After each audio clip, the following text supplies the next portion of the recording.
নমস্কার, দৃষ্টিস ডায়েরিস আরও একটা ব্লগে আপনাদের সবাইকে স্বাগত জানাচ্ছি। আজকে আমি শেয়ার করতে চলেছি চাল দিয়ে ফুলকপির একটা সম্পূর্ণ নিরামিষ রেসিপি, যেটা শুধু মুখে কিংবা গরম ভাতে খেতে কিন্তু দারুণ লাগে। তাহলে দেখে নেওয়া যাক আজকের এই রেসিপিটি। তো চাল দিয়ে ফুলকপি করার জন্য আমি এখানে একটা কড়াই নিয়েছি। কড়াইটাকে খুব ভালো করে গরম করে এতে দিয়ে দিচ্ছি সর্ষের তেল। রান্নাটা কিন্তু সর্ষের তেলেই করতে হবে। তেলটা খুব ভালো করে গরম করে নেব।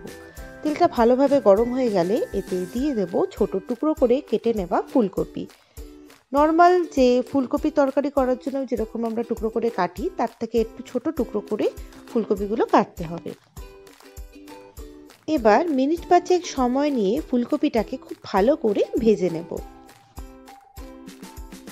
ফুলকপিগুলো খুব ভালো করে ভেজে নেওয়া হয়ে গেছে। এবার ফুলকপিগুলো তুলে একটা আলাদা পাত্রে নামিয়ে রাখবো।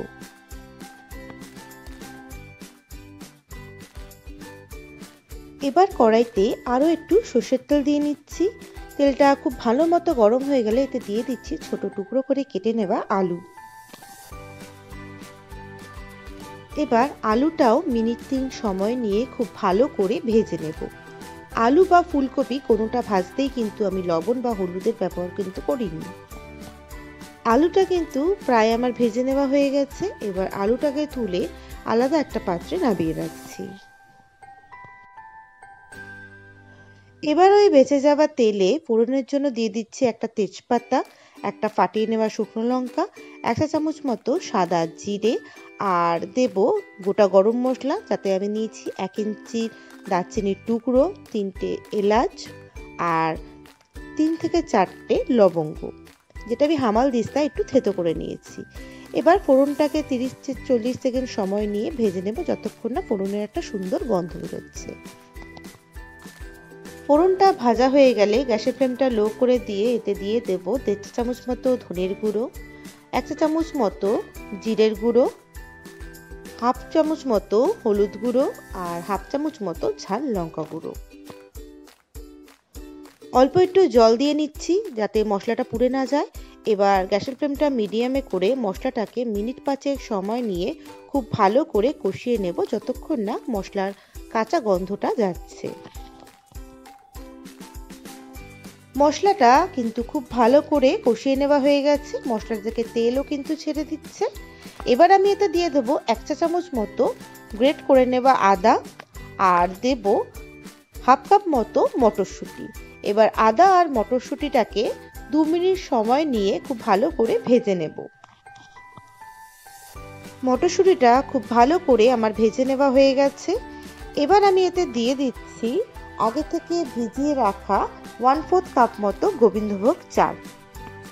এবার চালটা মিডিয়াম হিটে মিনিট 5 সময় নিয়ে মশলার সাথে খুব ভালো করে ভেজে নেব। চালের পরিমাণটা কিন্তু যার যার পছন্দ মতো।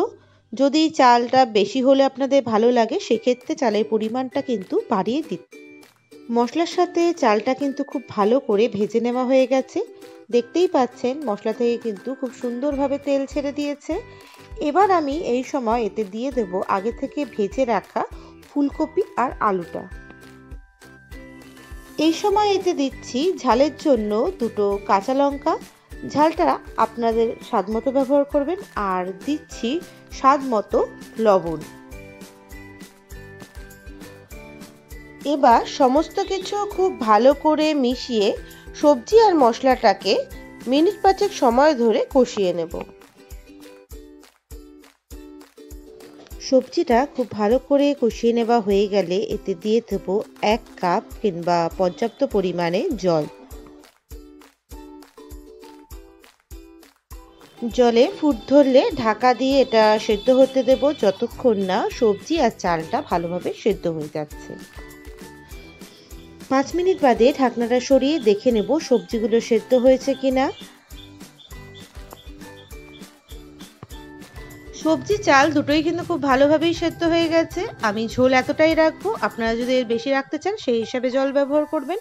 এবার আমি এতে দিয়ে দেব 1 টিস্পুন মতো চিনি, দিচ্ছি 1/2 টিস্পুন মতো শাহি গরম মশলার গুঁড়ো আর দেব 1 টিস্পুন মতো ঘি।